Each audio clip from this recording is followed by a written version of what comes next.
जय श्री कृष्ण, जय श्री हरि, जय श्री राम। बंधुओं, वंदना पहले।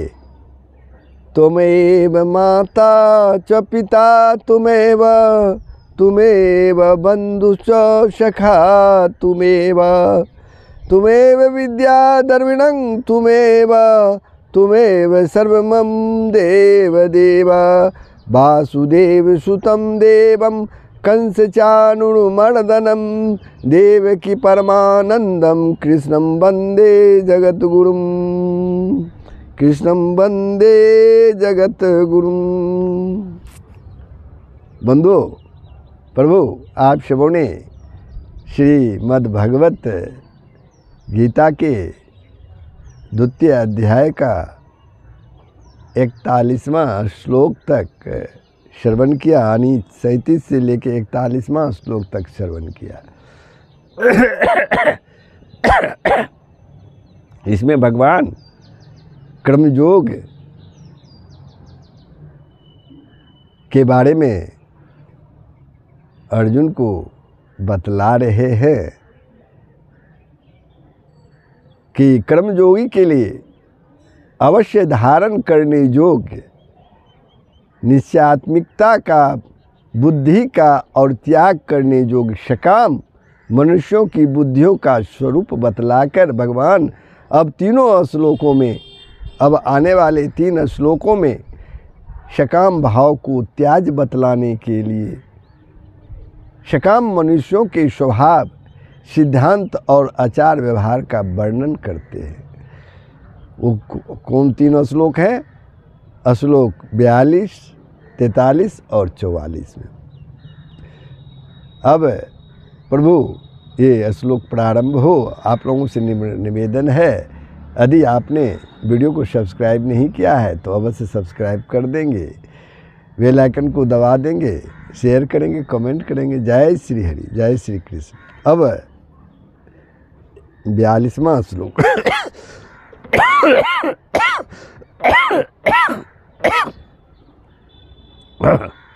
याम इमाम पुष्पिताम वाचम प्रवदन्ति अभिपश्चितः, वेदवादरातः पार्थ न अन्यत्र अस्ति इति वादिनः। कामात्मनः स्वर्गपराः जन्म कर्म फल प्रदाम, क्रिया विशेष बहुलाम भोगेश्वर्य गतिम प्रति, भोगेश्वर्य प्रसक्तानां तया अपहृत चेतसाम, व्यवसायिका बुद्धि समाधो न विद्यते, समाधो न विद्यते। ये 3 श्लोक 42, 43 और 44, जिसमें भगवान श्री कृष्ण जो है समभाव को त्याज बतलाने के लिए सकाम मनुष्यों के स्वभाव, सिद्धांत और आचार व्यवहार का वर्णन करते हैं। भगवान श्री कृष्ण आचार व्यवहार का वर्णन करते हैं। तो क्या है? वे कहते हैं, हे अर्जुन, भगवान श्री कृष्ण कहते हैं, हे अर्जुन, जो भोगों में तन्मय हो रहे हैं, जो भोगों में लिप्त हो रहे हैं, जो कर्म फल के प्रशंसक वेद वाक्यों में प्रीति रखते हैं, प्रेम रखते हैं, जिनकी बुद्धि में स्वर्ग ही परम प्राप्य वस्तु है, जिनकी बुद्धि में स्वर्ग ही परम प्राप्त वस्तु है, और जो स्वर्ग से बढ़कर दूसरी कोई वस्तु ही नहीं है, ऐसा कहने वाले हैं, वे अविवेकी जन इस प्रकार की जिस पुष्पित यानी दिखाओ शोभायुक्त वाणी को, शोभायुक्त वाणी को कहा करते हैं, जो कि जन्म रूप कर्म फल देने वाली एवं भोग तथा ऐश्वर्य की प्राप्ति के लिए नाना प्रकार की बहुत सी क्रियाओं का वर्णन करने वाली है। उस वाणी द्वारा जिसका चित्त हर लिया गया है, जो भोग और ऐश्वर्य में अत्यंत आसक्त हैं, उन पुरुषों की परमात्मा में निश्चयात्मिका बुद्धि नहीं होती।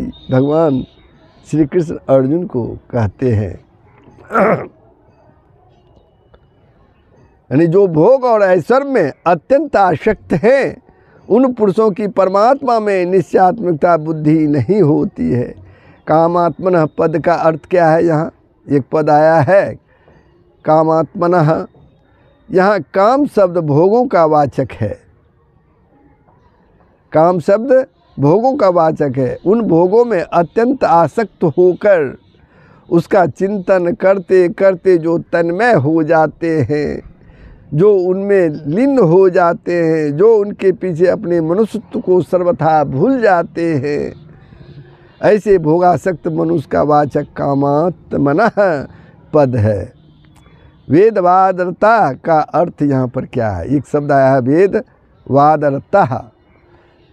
वेदों में इस लोक और परलोक के भोगों की प्राप्ति के लिए बहुत प्रकार के भिन्न भिन्न काम्य कर्मों का विधान किया गया है।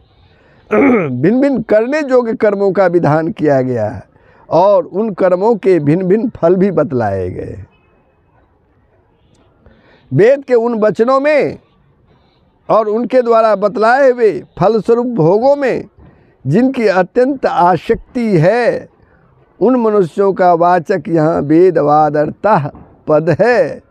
वेदों में जो संसार में वैराग्य उत्पन्न करने वाले और परमात्मा के यथार्थ स्वरूप का प्रतिपादन करने वाले वचन हैं, उनमें प्रेम रखने वाले मनुष्यों का वाचक यहाँ वेदवादरता पद नहीं है, क्योंकि जो उन वचनों में प्रीति रखने वाले और उनको समझने वाले हैं, वे यह नहीं कहते हैं कि स्वर्ग प्राप्ति ही परम पुरुषार्थ है। वे नहीं कहते हैं कि स्वर्ग प्राप्ति ही प्रथम और परम पुरुषार्थ है, इससे बढ़कर कुछ भी नहीं है। अतएव यहाँ वेदवादरता पद उन्हीं मनुष्यों का वाचक है जो इस रहस्य को नहीं जानते कि समस्त वेदों का वास्तविक अभिप्राय परमात्मा के स्वरूप का प्रतिपादन करना है, परमात्मा के रूप का प्रतिपादन करना है।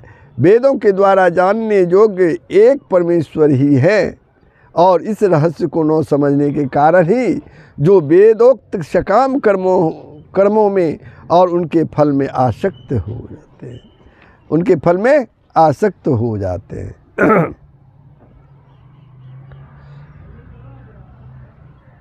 अब इस प्रकार भोग और ऐश्वर्य में आसक्त सकाम मनुष्यों में निश्चयात्मिका बुद्धि के न होने की बात कहकर अब कर्मयोग का उपदेश देने के उद्देश्य से पहले भगवान अर्जुन को उपयुक्त भोग और ऐश्वर्य में आसक्ति से रहित होकर समभाव से उत्पन्न होने के लिए कहते हैं, समभाव से संपन्न होने के लिए कहते हैं भगवान श्री कृष्ण अर्जुन को।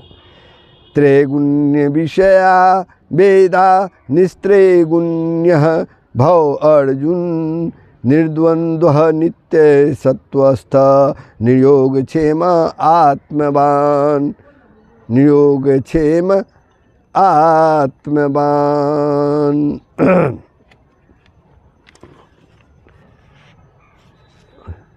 हे अर्जुन, भगवान श्री कृष्ण कहते हैं, हे अर्जुन, वेद उपयुक्त प्रकार से तीनों गुणों के कार्य रूप समस्त भोगों एवं उनके साधनों का प्रतिपादन करने वाले हैं। भगवान श्री कृष्ण कहते हैं अर्जुन को, हे अर्जुन, वेद उपयुक्त प्रकार से तीनों गुणों के कार्य रूप समस्त भोगों एवं उनके साधनों का प्रतिपादन करने वाले हैं। इसलिए तू उन भोगों एवं उनके साधनों में आसक्तिहीन, हर्ष शोक आदि द्वंद्वों से रहित नित्य वस्तु परमात्मा में स्थित योगक्षेम को न चाहने वाला और स्वाधीन अंतःकरण वाला हो, स्वाधीन अंतःकरण वाला हो। यहाँ एक प्रश्न उठता है, एक पद है त्रैगुण्य विषया, इसका अर्थ क्या है? सत्व रज और तम, सत्व रज और तम इन तीनों गुणों के कार्य को त्रैगुण्य कहते हैं। सत्व रज और तम इन तीनों गुणों के कार्य को त्रैगुण्य कहते हैं। अतः समस्त भोगों एवं ऐश्वर्य पदार्थों और उनकी प्राप्ति के उपाय भूत समस्त कर्मों का वाचक यहाँ त्रैगुण्य शब्द है। उन सब का अंग प्रत्यंगों सहित जिनमें वर्णन हो उनको त्रैगुण्य विषया कहते हैं। यहाँ वेदों को त्रैगुण्य विषया बतलाकर यह भाव दिखलाया है कि वेदों में कर्मकांड का वर्णन अधिक होने के कारण वेद जो है त्रैगुण्य विषय है। अब निस्त्रैगुण्य होना क्या है, एक शब्द ये भी आया है निस्त्रैगुण्य। तीनों गुणों के कार्य रूप इस लोक और परलोक के समस्त भोगों में तथा अनेक साधन भूत समस्त कर्मों में ममता, समस्त कर्मों में ममता, आसक्ति और कामना से सर्वथा रहित हो जाना ही निस्त्रैगुण्य होना है। किससे रहित होना? समस्त कर्मों में ममता, आसक्ति और कामना से सर्वथा रहित हो जाना निस्त्रैगुण्य होना। यहाँ स्वरूप से समस्त कर्मों का त्याग कर देना है, निस्त्रगुण होना नहीं है। यहाँ स्वरूप से समस्त कर्मों का त्याग कर देना निस्त्रगुण्य होना नहीं है, क्योंकि स्वरूप से समस्त कर्मों का और समस्त विषयों का त्याग कोई भी मनुष्य नहीं कर सकता, कोई भी व्यक्ति नहीं कर सकता। यह शरीर भी तो तीन गुणों का ही कार्य है। यह शरीर भी तो तीनों गुणों का ही कार्य है, जिसका त्याग बनता है, जिसका त्याग बनता ही नहीं है। इसलिए इसे यही समझना चाहिए कि शरीर में और उसके द्वारा किए जाने वाले कर्मों में और उनके फलस्वरूप समस्त भोगों में अहंता, ममता, आसक्ति और कामना से रहित होना ही यहाँ निस्त्रैगुण्य अर्थात तीनों गुणों के कार्य से रहित होना है। तीनों गुणों के कार्य से रहित होना है। एक शब्द आया है आत्मवान। आत्मान किसको कहते हैं भाई?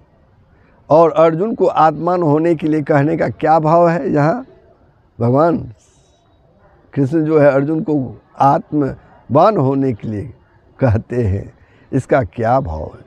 इंद्रियों के सहित अंतःकरण और शरीर का वाचक यहाँ आत्मा पद है। आत्मा पद है।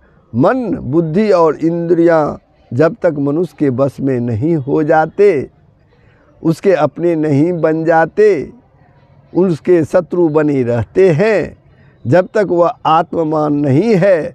अतः जिसने अपने मन, बुद्धि और समस्त इंद्रियों को भली भांति बस में कर लिया है, किसको?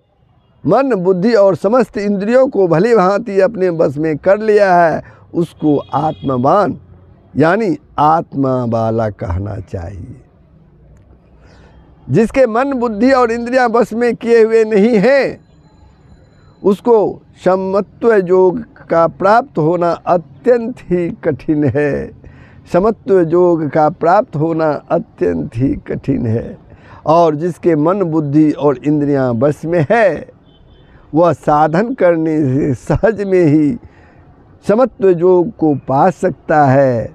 इसलिए भगवान ने यहाँ अर्जुन को आत्मवान होने के लिए कहा है। इस श्लोक में अर्जुन को आत्मवान होने के लिए कहा है।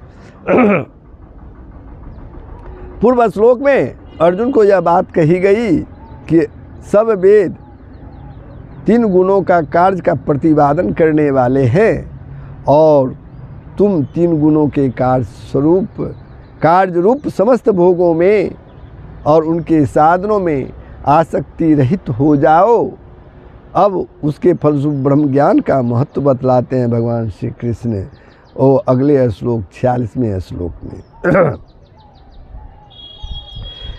यावानर्थ उदापन सर्वतः संप्लुतोदके तावान सर्वेषु वेदेषु ब्राह्मणस्य विजानतः। यावान अर्थ उदापने सर्वतः संप्लुतोदके तावान सर्वेषु वेदेषु ब्राह्मणस्य विजानतः। ब्राह्मणस्य विजानतः सब ओर से परिपूर्ण जलाशय के प्राप्त हो जाने पर सब ओर से परिपूर्ण जलाशय के प्राप्त हो जाने पर छोटे जलाशय में मनुष्य का जितना प्रयोजन रहता है, ब्रह्म को तत्व से जानने वाले ब्राह्मण का समस्त वेदों में उतना ही प्रयोजन रह जाता है जितना छोटे जलाशय में मनुष्य का जितना प्रयोजन होता है। इस श्लोक में जलाशय के दृष्टांत से क्या बात कही गई है भगवान श्री कृष्ण के द्वारा, वो समझ लेते हैं। इस श्लोक में जलाशय का दृष्टांत देकर भगवान ने ज्ञानी महात्माओं की आत्यंतिक तृप्ति का वर्णन किया है, उसके अंदर की तृप्ति का वर्णन किया है। अभिप्राय यह है कि जिस मनुष्य को अमृत के समान स्वादु और गुणकारी अथवा जल से भरा हुआ जलाशय मिल जाता है, जल से भरा हुआ जलाशय मिल जाता है, उसको जैसे जल के लिए वाणी, कूप, तरागा आदि छोटे छोटे जलाशयों से कोई प्रयोजन नहीं रहता। उसकी जल विषयक सारी आवश्यकताएं पूर्ण हो जाती है। जैसे ही जो पुरुष समस्त भोगों में ममता आसक्ति का त्याग करके सच्चिदानंद घन परमात्मा को जान लेता है, सच्चिदानंद घन परमात्मा को जान लेता है, जिसको परमानंद के समुद्र ब्रह्म परमात्मा की प्राप्ति हो जाती है, उसको आनंद की प्राप्ति के लिए वेदोक्त कर्मों के फलस्वरूप भोगों से कुछ भी प्रयोजन नहीं रहता। वह सर्वथा पूर्ण काम और नित्य तृप्त हो जाता है। अतः ऐसी स्थिति की प्राप्ति के लिए मनुष्य को वेदोक्त कर्मों के फलस्वरूप भोगों में ममता, आसक्ति और कामना का सर्वथा त्याग करके पूर्णतया निस्त्रय गुण्य हो जाना चाहिए।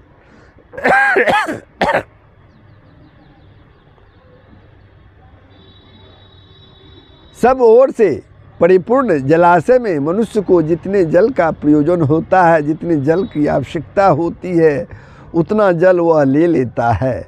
इसी प्रकार ब्रह्म को जानने वाला ज्ञानी पुरुष अपने प्रयोजन के अनुसार वेदों के अंश को ले लेता है।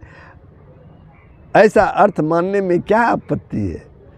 ऐसा अर्थ भी बन सकता है, ऐसा अर्थ भी बन सकता है, इसमें कोई हानि की बात नहीं है। किंतु उपर्युक्त अर्थ का भाव और भी सुंदर है, क्योंकि ब्रह्म को प्राप्त हुए ज्ञानी पुरुष का संसार में कोई भी प्रयोजन नहीं रहता। क्योंकि ब्रह्म को प्राप्त हुए ज्ञानी पुरुष का संसार में कोई भी प्रयोजन नहीं रहता, कोई भी कार्य नहीं रहता।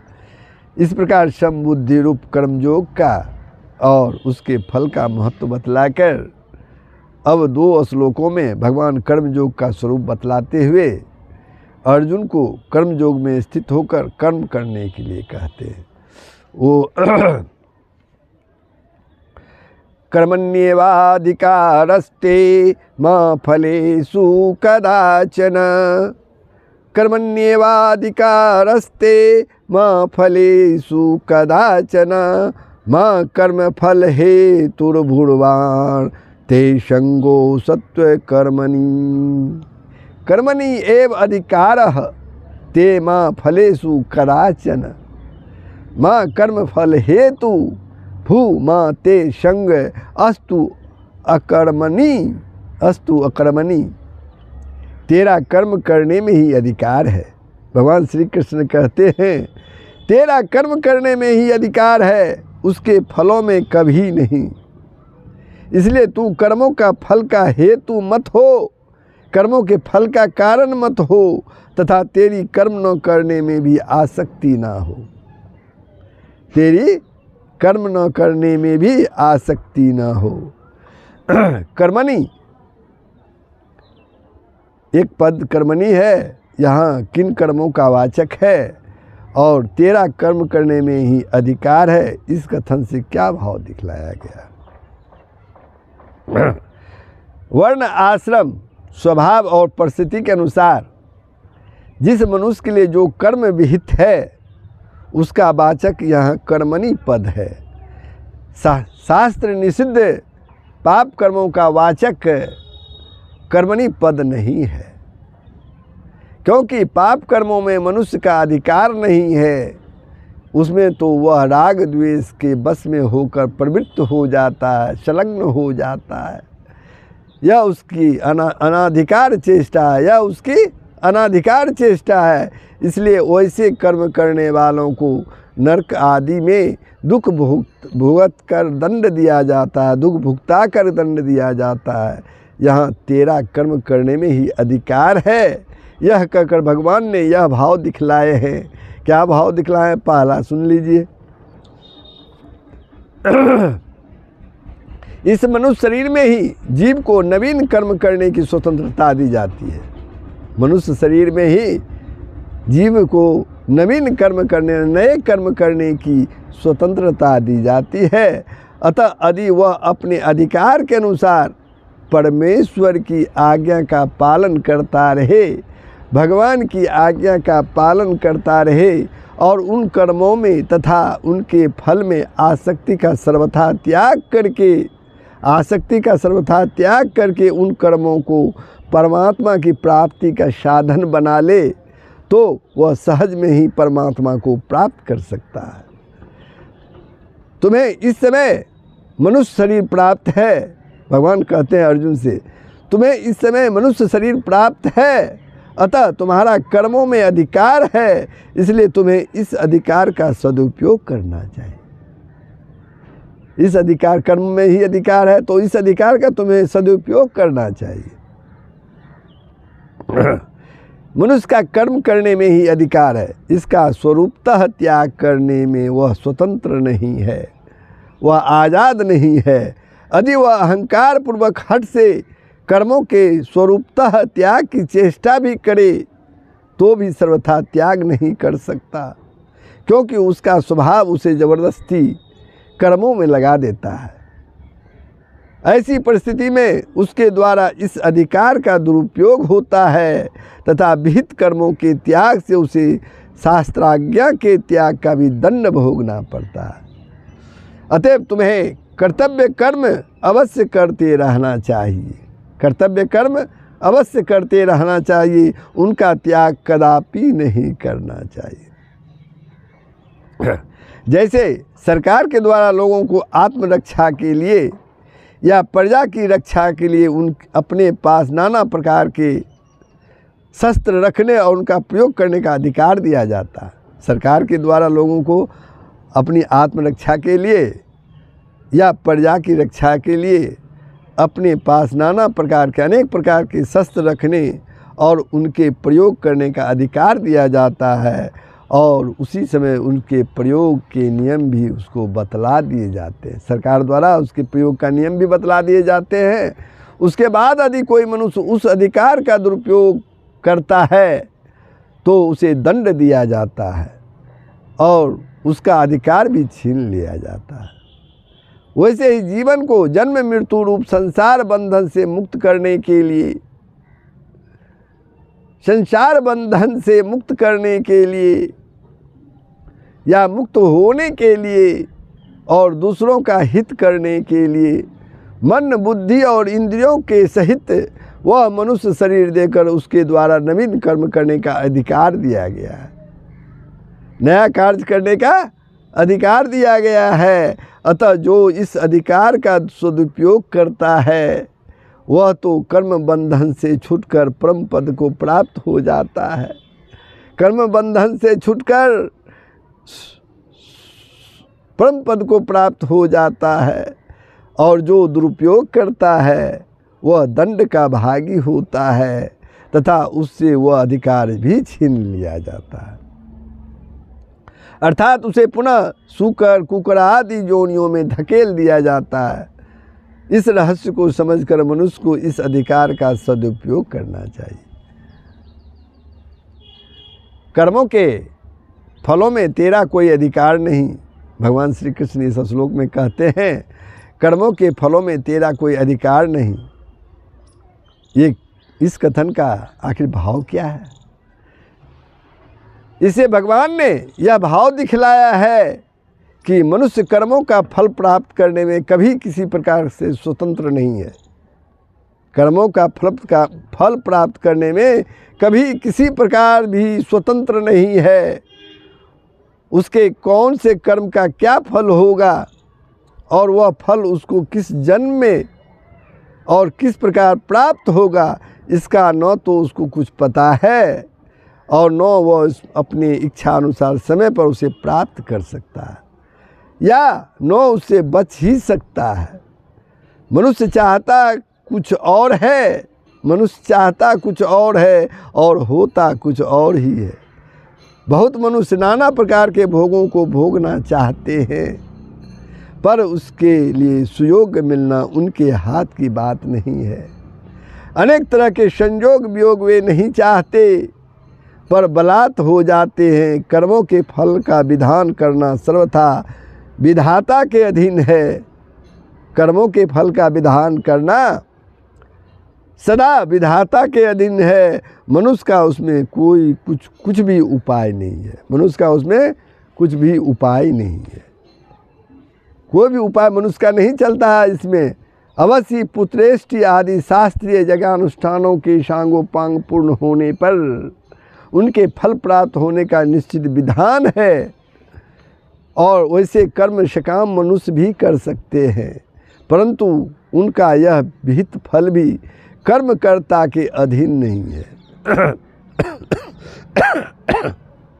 देवता के ही अधीन है, कर्मकर्ता के अधीन नहीं है, वो देवता के ही अधीन है। इसलिए इस प्रकार इच्छा करना कि अमुक वस्तु की, धन ऐश्वर्य की, मान बढ़ाई और प्रतिष्ठा की अथवा स्वर्ग आदि लोकों की मुझे प्राप्ति हो, एक प्रकार से अज्ञान ही है। साथ ही वे सब अत्यंत ही तुच्छ तथा अल्पकाल अस्थायी अनित्य पदार्थ है। अतएव तुमको तो किसी भी फल की कामना नहीं करनी चाहिए। अब एक प्रश्न है यहाँ, तो क्या मुक्ति की कामना भी नहीं करनी चाहिए? मनुष्य को अपनी मुक्ति की कामना भी नहीं करनी चाहिए। अब इसका उत्तर देते हुए भगवान श्री कृष्ण कहते हैं, उसको ध्यानपूर्वक श्रवण कीजिए। मुक्ति की कामना शुभेच्छा होने के कारण मुक्ति में सहायक है। यद्यपि इस इच्छा का भी न कोई होना उत्तम है, परंतु भगवान के तत्व और मर्म को यथार्थ रूप से जाने बिना इस इच्छा से रहित होकर और ईश्वराज्ञा के पालन को कर्तव्य समझकर हेतु रहित कर्मों का आचरण करना बहुत ही कठिन है। अतः मुक्ति की कामना करना अनुचित नहीं है। मुक्ति की इच्छा न रखने से शीघ्र मुक्ति की प्राप्ति होगी, इस प्रकार का भाव भी छिपी हुई है। मुक्ति की इच्छा ही है, इस प्रकार का भाव जो छिपी हुई है वह मुक्ति की इच्छा ही है। कर्म फल हेतु बनना एक शब्द है, क्या है? और अर्जुन को कर्म फल हेतु बनने के लिए भगवान श्री कृष्ण द्वारा जो कहा गया कर्म फल का हेतु न बनने के लिए कहने का क्या भाव?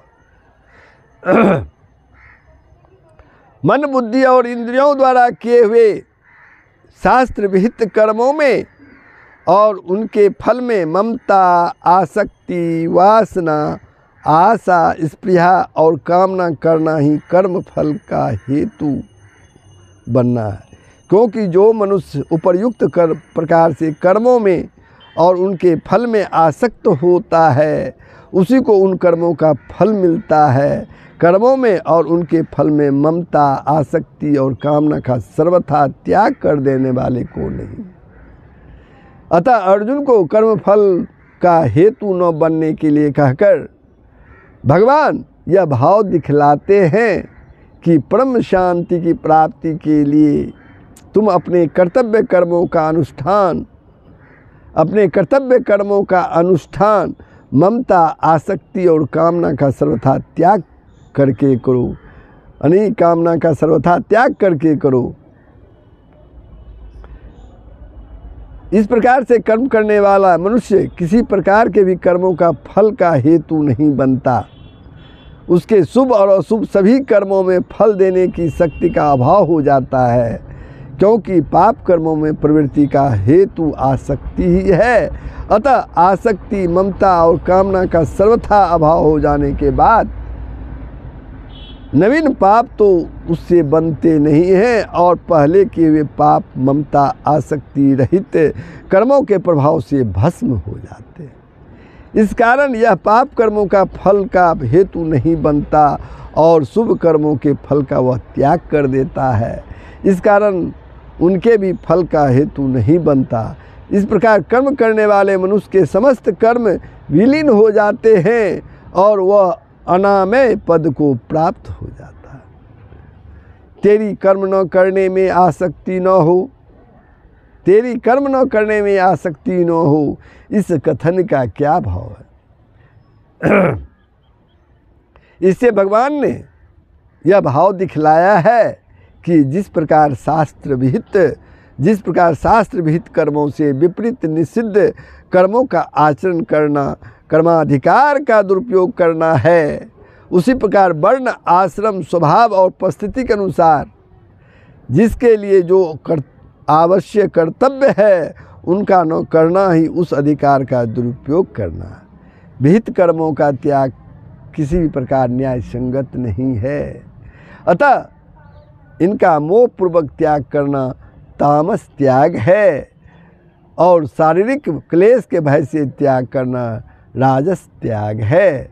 विहित कर्मों का अनुष्ठान किए मनुष्य कर्मयोग की सिद्धि को भी नहीं पा सकता, कर्मयोग की सिद्धि को भी प्राप्त नहीं कर पा सकता। अतः तुम्हारी किसी